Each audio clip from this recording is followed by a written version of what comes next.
The train may not leave until Saturday. It may not leave until 3 in the morning. But that doesn't mean that the journey hasn't already began. And for you, your journey has begun already as well. And today is the day that we add momentum to that travel and make the difference in this world that only you can make. Hi, my name's Steve Kidd. I am a third generation minister, international best-selling author of 41 books now and counting. Still getting used to saying that, but that's so cool. And over the course of the last 40 years in business, the course of the last 59 years, my whole life, yes, literally, I've spent that time being visible and valuable in the media, helping people, doing the things in this world that only I can do to help you do the things in this world that only you can do. You have a powerful voice, a powerful message. You have things that you need to share into this world. And just like all those that have gone before you, the 5,000 plus people that I've had the wonderful privilege of working with, the one that I'm looking forward to the most is the next one, is you. I'm here to help you out, to show you absolutely and exactly the who that is you that makes you be and do all the things that you're meant to do in this world. Show up powerfully and be exactly who you were meant to be. So let's jump right into it. Many of you know next week I will be in Provo, Utah. Want to come join me? I could talk to you about how you can get there. Might even be willing to give you a free ticket. Would you like to show up in Provo at the event? I'd love to have you. Please drop a comment if you want to come to the event in Provo. It's the 12th, 13th, and 14th. That's next week already. Oh my gosh. On the one hand, I'm so excited I want to leave right now. And on the other hand, it's like, oh, so many things to do. And both of those are mutually true at the exact same time. You see, whenever we go on a trip, and I love this analogy because all of us have gone on a trip, long or small. Whenever we go on a trip, there is that actual trip part of it. Okay. But there's all the prep time and all the travel time and all of that kind of stuff. So think about it. Okay. Typically speaking, and I'm taking a train, and that's cool too. Typically speaking, if you're going to buy a plane ticket, they suggest to you that you buy it 21 days in advance. Not saying you couldn't buy a same day plane ticket as long as you buy it before the plane leaves, obviously. But it's going to be more expensive. We plan those things out. We need time off work. We need people to cover the stuff that's going on. We need all of these things handled while we're gone.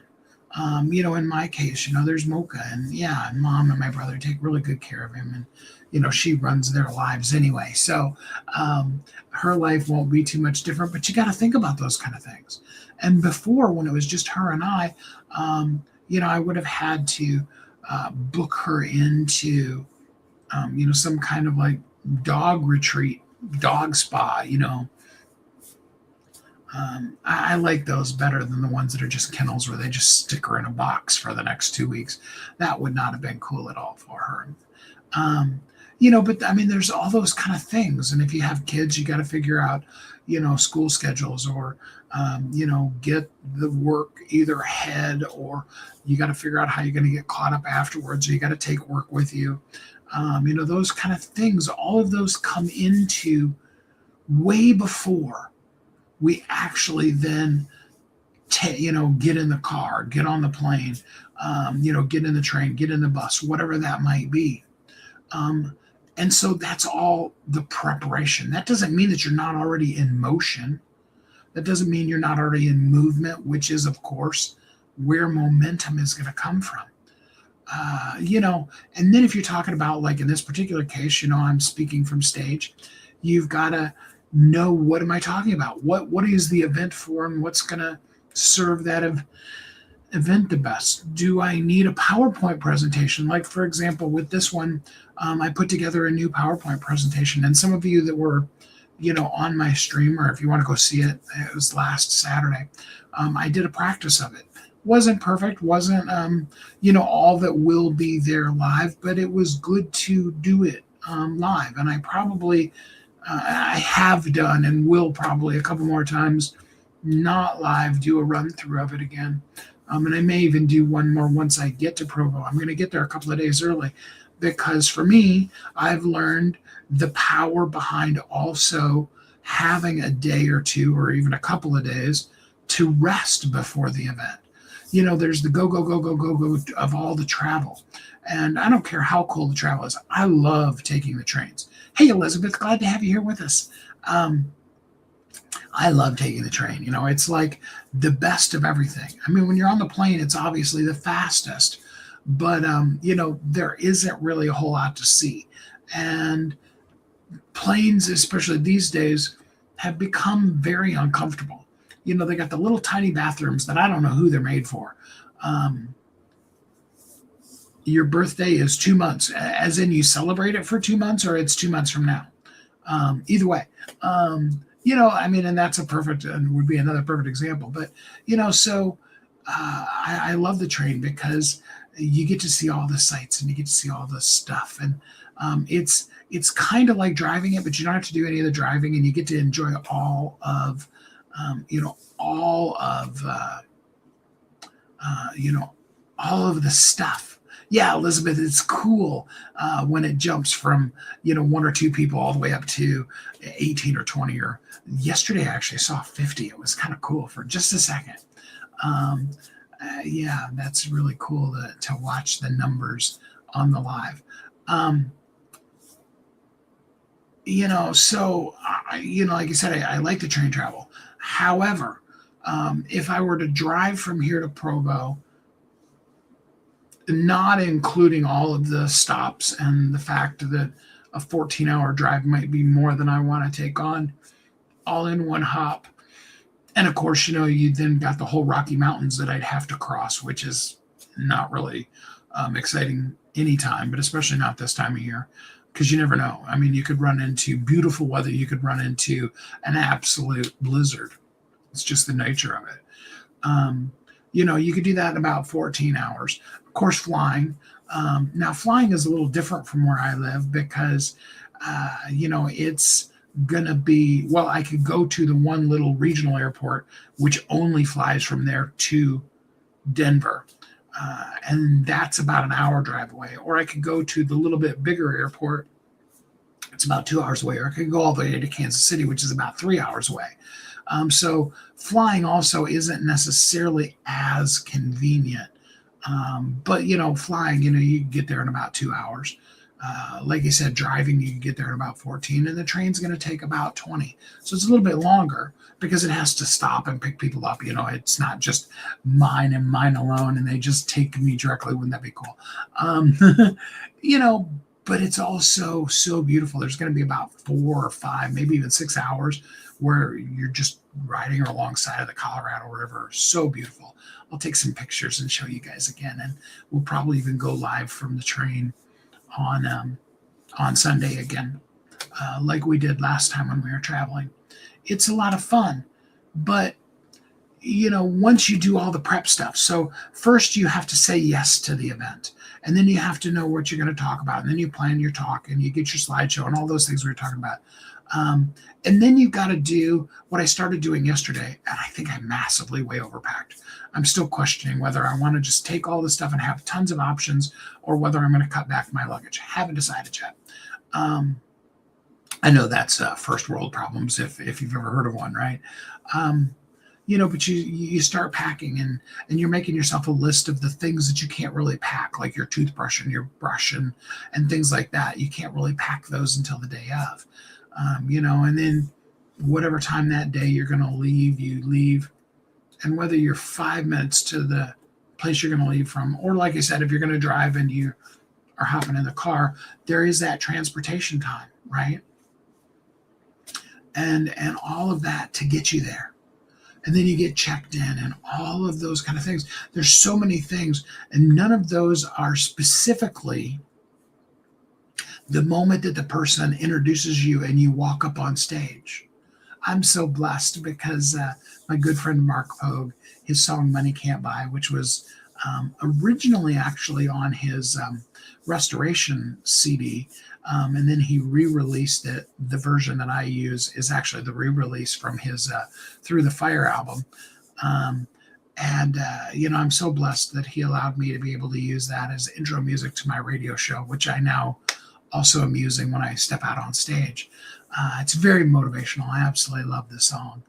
Um, but long before they give you the intro, and the downbeat drops and the music comes on, and you walk up the stairs and you have those questioning moments of, oh, don't trip down the stairs, all those kind of things. Long before any of that is all of the other things that come into place. The same is true when it comes to our clients. Long before you get on the phone with somebody who's interested, curious, maybe even ready to buy what you've got all of that preparation. You've got all this momentum you need to build up. You need to know who you are. You need to know who they are. You need to have a plan in place. And then there's also the other side to it. There's the fulfillment. Okay, you get on this phone, this person says, I absolutely like it. How much is it? Oh, well, I don't know. I haven't given it a price yet. Let's call it, And I've learned this from experience. It's important to take the time and go through. Hey, Aaron, glad to have you here with us. It's important to take the time and go through and really know what your costs are and your time involvement and what is your time worth. All of those pieces come into play so that you have a price that you can say, yeah, it's X amount. And then the people are like, okay, I'm learning, and I'm still not sure what I feel on this, but I'm learning from some research that I've been doing and some people that I've been talking to, that it's very possible that all along, like from day one that I've been doing books, not my whole entire life in business, but the last 20 years that we've been doing books, that my price, even though I wanted to make it approachable for everybody, that the lower price in the market, and yeah, I've got people that have price competed and are way cheaper than me now, but that price may have actually detracted from getting the right customers, because it may have been a signal that, maybe this isn't the quality and the level of service. Maybe this person isn't really the expert they're saying they are. If other people are charging this much and they're only charging this much, what does that mean? And there's all those kind of nuances that are in there. All of these come together before you ever have that conversation. And then you talk to the person and they say yes. And then you confidently can say, well, okay, it's this much. Do you want to, how do you want to pay for it? Or do you want to do this or this, or whatever your different methodologies are. I mean, are you going to use PayPal, which has some ups, also has some downs? Judy, so glad that you're here with us. Good to see you. How you doing today? And how's that little baby doing? We can't talk to Judy too much because the baby will totally say, no, Mom, you're not allowed to talk to people other than me. Isn't that the best part of babies, is it's not that they think they run the whole world. It's that they absolutely do. I love it when they're that age. So you've really got to know all of those different things. All of those come into place so that when you then are on with that client, you can say confidently, it's this much. Like I was saying before, you may want a merchant processor, you may want PayPal. There's lots of things like Affirm and Klarna and things like that can allow people, even people with lower end credit, to be able to get payment options. Do you have a product that you could offer payment options? And I have, I have a couple of companies that I work with now that will work with people with all kinds of different levels. I'm glad the baby's doing good. And yes, she absolutely does run all of our lives now. She's totally in control of the whole universe. And she knows it. The only person that competes with it at all in the whole world is Mocha. And the baby and Mocha, they would just love each other. But, they both are the center of the universe and they know it. So you got to walk through all these kind of things. to really truly be at a place where then when you step out on that stage, when you're like, I'm here, you got to also work through that piece of that momentary centering yourself before you go out on the stage. Those butterflies are good. Those moments where you stop and you're like, okay, I'm here for a purpose. And the purpose isn't I want to try to get as much money out of these people as I can. Some people, I know that's their purpose, but that's really not where we're at.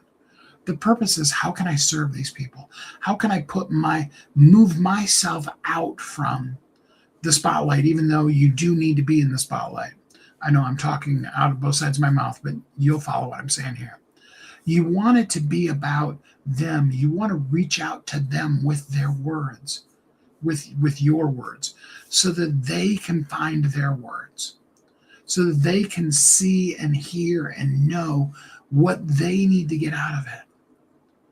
You work through all of that. And then, like I said, then, you're on stage, you've got the mic, you're ready, and you can get in the flow. And the flip side to that is that momentum continues then too. You're talking and you do, just like you've seen me do a couple of times, you mess up your words. That's okay. Just keep going. Everybody messes up their words. I know we hear people, we see people like Tony Robbins and people like that. And, the fun one is when you watch things like Oprah or other television shows, and they seem absolutely perfect. There are no faux pas. There are no ands and ums. Well, if you had several, up to hundreds of people that are your production people, your mic people, your sound and video and all of those kind of things, you could probably come off a lot better. That's one of the things that I love about, having been in a music studio is if you hear somebody mess up in the middle of a recorded song, I'm not talking about live, I'm talking about in a recorded song, that's really a problem with their technicians, because you can be totally perfect in recording. You can take out all those kind of things. But none of that has to do with momentum.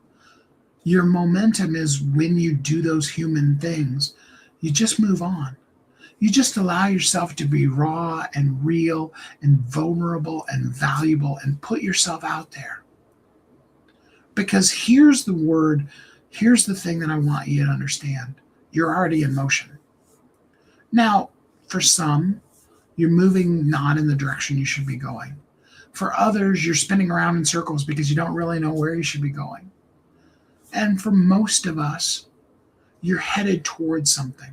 You may need more clarity, more definition in that. You may need to know where you need to drive to get to the train, to get on the tracks. And if that's you, or if you're not sure if that's you, let's talk. Drop the word on track into the comments. Send me a DM, whichever's easier for you. And let's talk about, where is the track? What does on track look like for you? And how can you take the motion, the momentum that you're already in, how can you turn that into massive, on fire momentum, impact in the world, make the difference that only you can make in this world? I'm so excited to hear about that with you, to talk in more detail with you. Because one last thing on my train analogy, trains don't rush. They go exactly at their speed. They show up at each station at or near the time that they're supposed to, and then they leave at or near the time they're supposed to. But they move with intention.